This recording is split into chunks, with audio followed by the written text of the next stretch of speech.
Greetings, dear ones. I am Kryon of Magnetic Service. There are those who would say that the energy of the channel, that is to say of the entity being channeled, comes in too quickly. They would say that a human has to adjust. It should take more time. And they would point to this and say, this is proof that it's not being done correctly. And what they're seeing is truly the shift. There is a paradigm shift that includes your relationship to yourselves, to Spirit, to the Creator, to the things of meditation, of healing, of channeling. There is a quickening of Spirit. And in the process, these things which often took a long time in the past are taking far less time. You might ask, what kind of preparation does my partner do when he is behind the curtains before he comes out? Would there be an intense time of preparation, of exercise, of mentalness, of focus? And the answer is, his preparation is sitting down. That's all. For what he knows is this: if the Creator is inside, there's no reason to call any energy from any other place. In the chair, for just the moments that he sits, without any exercises, without any deep breathing, he simply calls upon what has always been and opens a profound door that he has allowed to be created and steps aside. And that is what channeling is. Indeed, what you hear now is the voice of my partner in his culture, in his reality, through his filter, converting the best he can an interdimensional message into his own language, which is linear. Even this moment, he has stepped aside, listening to himself speak. And if you ask him what it is like to channel, he'll say that he is bathed in love while he watches himself speak. He will tell you other truths, and that is, while he channels, it is not a takeover. It is a meld. And everyone in the room who channels, who heals, who meditates, who reads for another, will tell you the same thing. There is no takeover of the human spirit. There is only the completion of what is already there. This completion becomes a remembrance, and the energy therefore given is one of allowance. How far can you open the door to let truth in? It's important that you understand this, for what follows in this short amount of time we have together is history. All that I'm going to tell you now is indeed the way it happened. There are no metaphors that are going to be given to you to make you try to figure out things. I will be as straightforward, and I ask my partner to be clear and go slowly. What he gives at this moment, he has given a portion of before. But he knows how this works, that sometimes we warm him up, giving him a partial message to be delivered at another time, and then a full message at a later time. This is as close to the full message as he's ever got. And it is profound. And at the same time, there will be those who listen, who will walk away shaking their heads, and they will say, it is a fantasy. It could not be. And so this is the warning we give you, that what follows may not necessarily line up to anything you've been told. It may necessarily not line up with the logic in your mind of what you have expected, or what historians have told you, or what geologists have told you. And yet it is presented as truth anyway. And so I will say one time yet again, there'll come a day when my partner is no longer on the planet, and the books will be revealed to be true. For your science will eventually validate many things that now seem odd and strange. Only strange because of the paradigm that you have set yourself into so squarely and so solidly, that when you hear things that are different, they're unbelievable. It's about creation. There's only one reason I bring this to you, and you'll see why it is. And so now, my partner, I will open the door to this story, and I want you to give it clearly. I want you to give it succinctly, and I want you to pause where there should be pauses if you do not understand.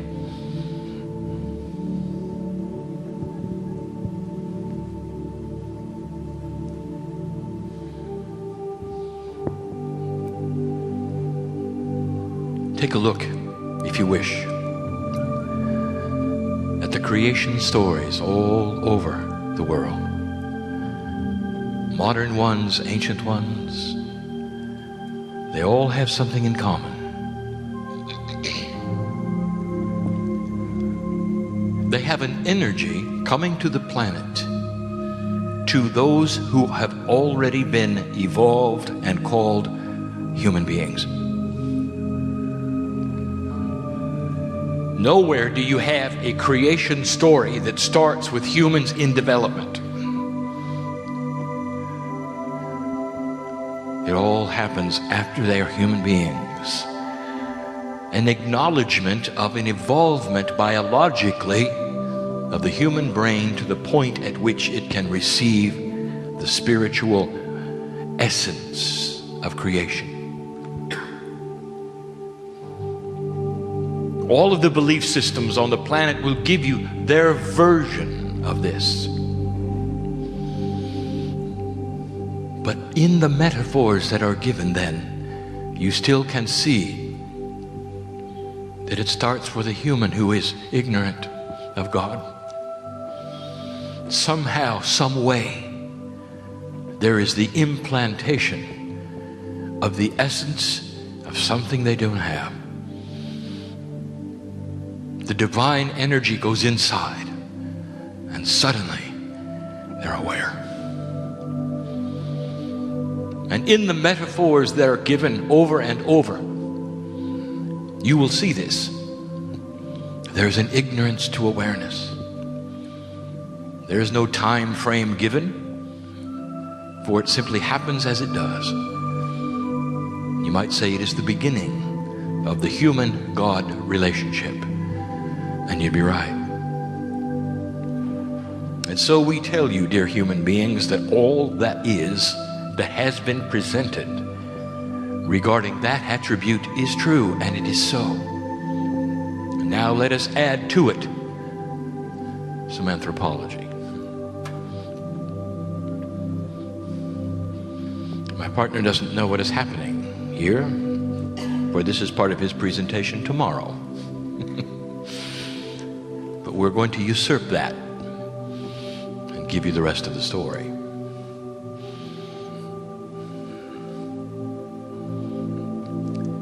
Biological evolution is complete. The way you think it works is the way it works.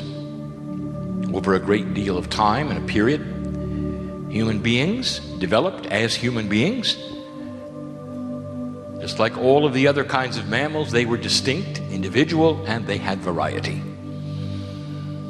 There was a time on this planet approximately 100,000 years ago, if you could visit the earth, you would see many kinds of human beings, up to 27 kinds, all over the planet.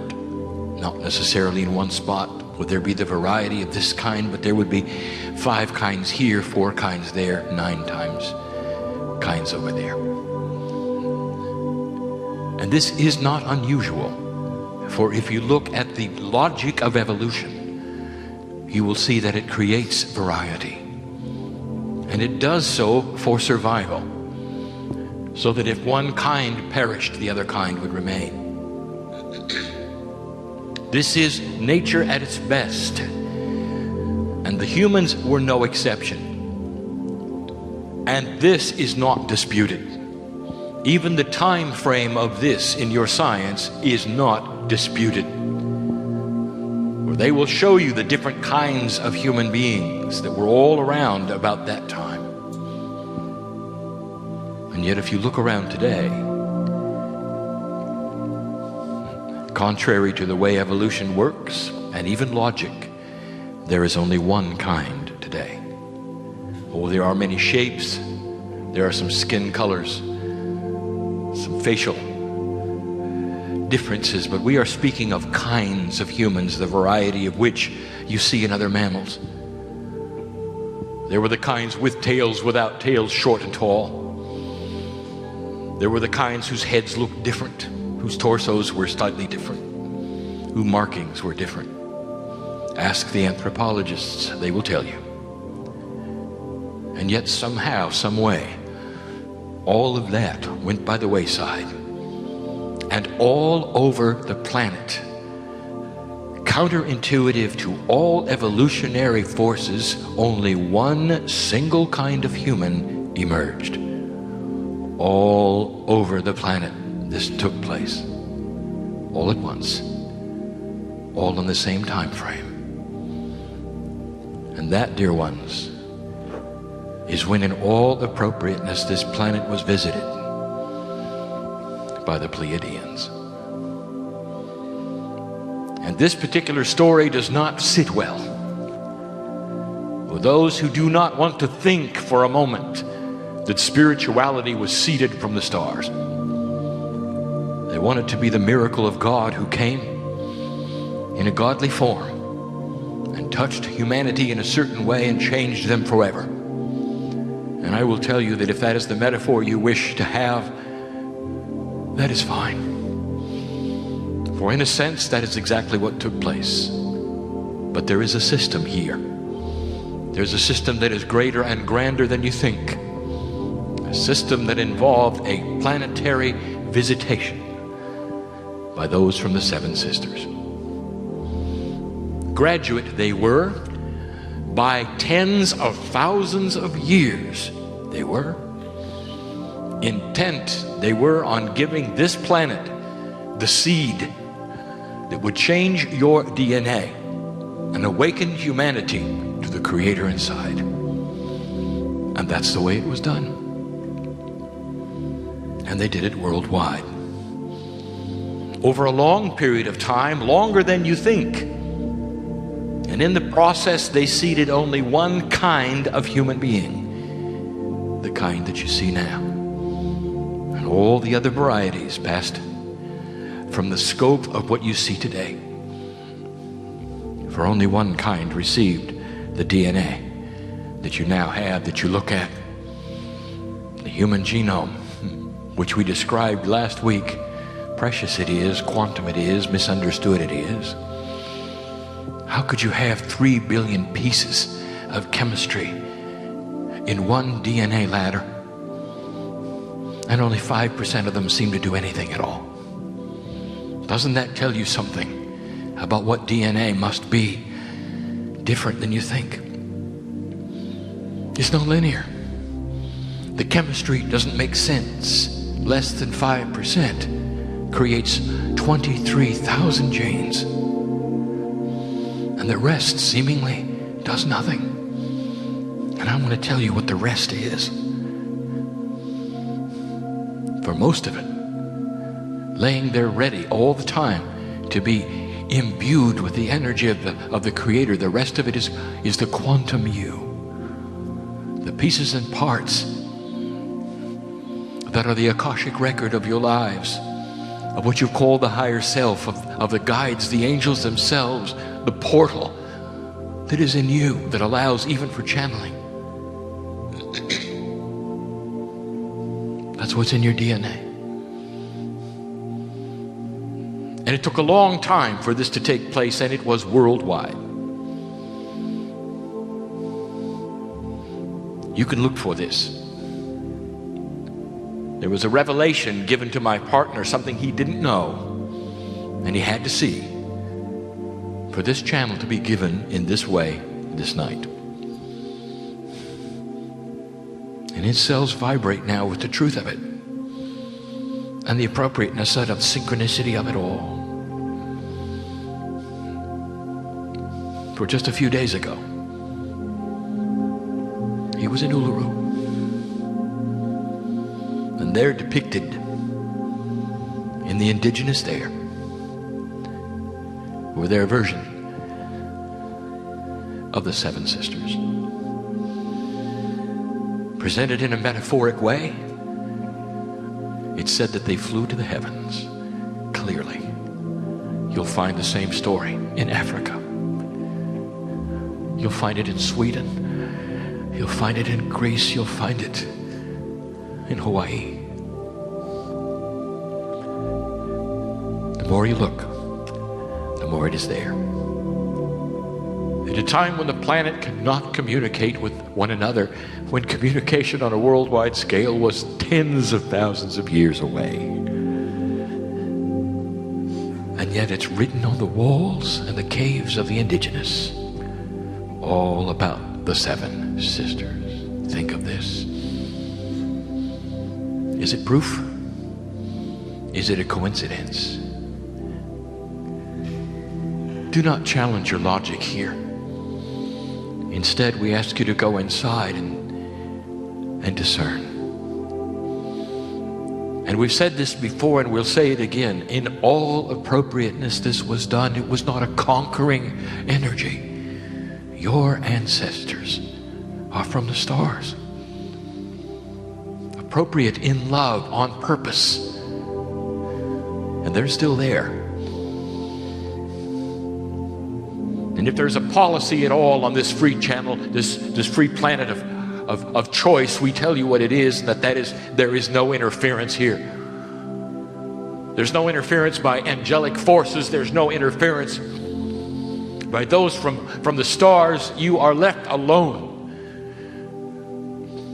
to vibrate the way you choose, to shift the way you choose, and to vibrate this planet the way you choose. And the reason there is so much activity now, the reason I sit before you with this story, is because you have chosen to vibrate higher. And I would like to tell you that there are planets all over this universe who see what you're doing. I'll leave it at that. You think you're alone, you're not. You think what you're doing here in this room, when you hold the light and you leave, you think it is only seen by you or perhaps those neighbors having no concept of the quantumness of your light and how it shines in a quantum way past this solar system. There are places all over the universe who know who you are and see the light that you are changing here. This is a profound place to be, this earth. There really is a reason for you to be here. It really is. In the creation scheme, in the middle of the Pacific Ocean in the north, there was a huge mountain. Now here's where it gets geologically challenging. The time frame that we will give you, approximately 40,000 years ago. The Pleiadians had done their job. There was only one kind of human left on the planet. They were seeded with awareness. Awareness that would take them wherever it would go, with free consciousness and free choice. Let me tell you, dear one, if you want to see something startling, go to the places on this planet, and there are still some left, who have never been touched by civilization as you know it. Go into the jungles, perhaps, of New Guinea. Go to these places where there is no association with what you would call modern civilization, and find out what they believe. And then sit back and smile, for you'll find it's Metaphysics 101. They believe the Creator inside. They have the metaphors for the creation story. They believe that they are their own ancestors. They believe in the evolution of lives that come back. It's within their animals. It's within the earth. It's within them. There is a system that revolves and circles around life that is profound. They don't worship anything but their own lineage. It ought to tell you something. Who's modern and who's not? In the middle of the North Pacific, one of the largest mountains on the planet, measured from the bottom to the top, higher than any mountain existing today. It is the mountain you today call the islands of Hawaii. And that is where a community was planted. Far, far away from any influences of any other continent.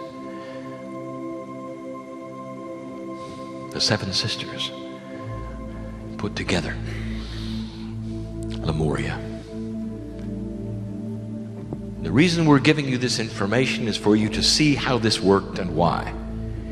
To look at the coincidences that are here and then to apply them to where we sit today. For I know where I am. And we've waited for this message to be given till now. Lemuria was unique. For all the mountain, although the mountain was large, the community was small. And that is to say, that where the Pleiadians seeded all the other parts of the earth, they expanded out many, many languages, many, many tribes, many ideas, but not in Hawaii. They were captured on an island, and a small one at that, really, called Hawaiian Mountain. When you look at even the size of the mountain back then, it didn't compare to any continent. Didn't compare to this one, this island nation I sit in now. Small it was in comparison, but far larger than you see now. Geologically, 40 to 50,000 years ago, the water level of the planet was approximately 120 meters lower than it is now. That exposed a portion of the mountain in a grand way, but that was not why the mountain was high or what existed then, and I will tell you yet again what it was. It's an attribute that you will discover eventually was there. Oddly, this attribute will be proven to geologists as they look at some of the topography on other planets that exist today. There was a hot spot, and there still is. 40,000 years ago is not significant geologically. Not much changes that. And yet there was one, a big one. This hot spot, which is volcanic activity under the mantle of the earth, had pushed this portion of the earth up very gently as a bubble over a long period of time and raised that mountain. It was almost fully exposed back then. It was the push of the lava underneath the hot spot. Some of it was released through the volcanoes of all of the tops of that mountain, which are today the mountains and the islands of Hawaii. It never blew its top like some kind of mountains, because those volcanic mountains are different. Ask a geologist. They ooze out. Their eruptions are not dramatic. They pour forth in a way that builds new land instead of blowing up. And they begin to do that. Lemuria is the longest single civilization ever existing on the planet, and probably will remain that. Over 10,000 years in existence. They learned to work together. They had government. They even had their version of science. They had temples of rejuvenation. No place on earth had this. For everywhere else it's scattered, but not there. They couldn't go anywhere. One society, one mountain, and the water started rising. The mountain started sinking, the hot spot, and the bubble that was there that would have pushed it up started to be released. The lava flowed in other places. The mantle of the earth is that way. Slowly the mountain sank, and the Lemurians became seafaring. And now this, dear ones, is where it gets good. The currents of the ocean are shaped mainly from the topography of the mountains underneath the water. To this day, you can see those currents much the same as they always were, for those mountains are the same as they always were. They are a result of millions of years of the way the mantle moves around, understood today as plate tectonics, creating the mountains and the valleys underneath the ocean. And the currents that are there, not always created from the water cycle, but in a combination of the temperatures of warm and cold, of seasons, and also of the canyons underneath. They create currents from one place to another. And they remain to this day. When the Lemurians were in trouble, and they didn't know if their islands were sinking underneath the ocean or not, many, many of them took to the ocean.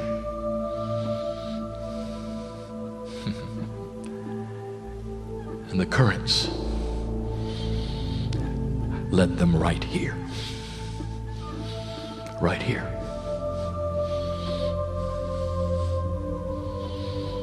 Not to the continent, slightly to the left, but here. And if you want to take a look at the anthropology, if you want to take a look at those things which would prove this, there was purpose here. Oh, they were not the first to come here. Indeed, you were visited by what you would call the Aborigine. It's not that far away, but it's harder to get here because the currents don't support it. There was never the foothold here that there was in Australia. It came and went, it never caught on until the Lemurians arrived with their society. Developed they were, harmonious they were. There are 5 places on this planet where the Lemurians ended up. Hawaii is 1, New Zealand is 2, Easter Island is 3. I will not give you the other 2 yet. This is a part of Lemuria. And it lasted for thousands of more years, 20,000 more years in this place. And it didn't develop into hundreds and hundreds of tribes and languages. The fragmentation was not nearly as grand or great. And the proof of it, look at the indigenous here, for they are Polynesian. The currents brought them here. Study the currents, you'll see them. They still will. That is the story we wanted to tell you. Now, how does this story end? There is no ending. There's something different here, and you know it. If you live here, you know it. If you study that which the indigenous of this land would release to you, they'll tell you there's prophecy. They will tell you of a part that New Zealand might play in something far grander than you can think of. That's their prophecy, developed through harmony. For you will note that this group that you call indigenous is more developed than some of the others. More ready, perhaps, to include you as an outsider in the creation story of who they are, where they've been, where they've come from. Anointed and blessed and appropriate in every way. And that is who seeded this land. This land has not seen the wars others have. There's a purity here, and there's a freshness here even to this day. There's Lemurian energy here. And you ought to take a moment and celebrate it. Now, why do I bring you this?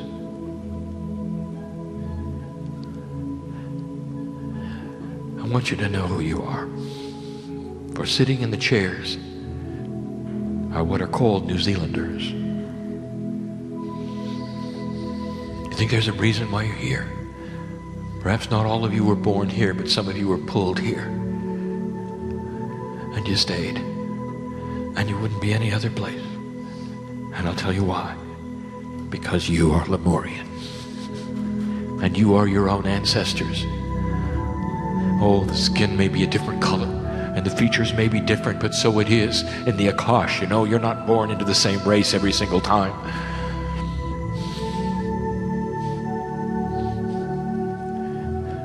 You've always been here. And doesn't it feel like it? When you go and stand on the shore, doesn't it feel like it? Can you remember the journey? No, you can't. But I'll tell you who you are. Lemurian, part of the seeds of the land. Maybe it's time to celebrate it. Profound it is, old soul, that you find yourself in this particular room listening to your own story, knowing that there is purpose behind your life and that you continue to hold the light and the land that you came to. Precious it is, appropriate it is that you would find yourself here yet again. And when there comes a time when you pass to the other side of the veil, I will tell you what you're going to do, because the potentials are there, Lemurian, and you'll say, take me back to New Zealand.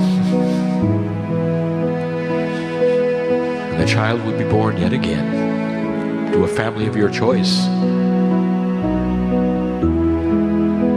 And here you will be holding the land yet for another generation, because it's what you do.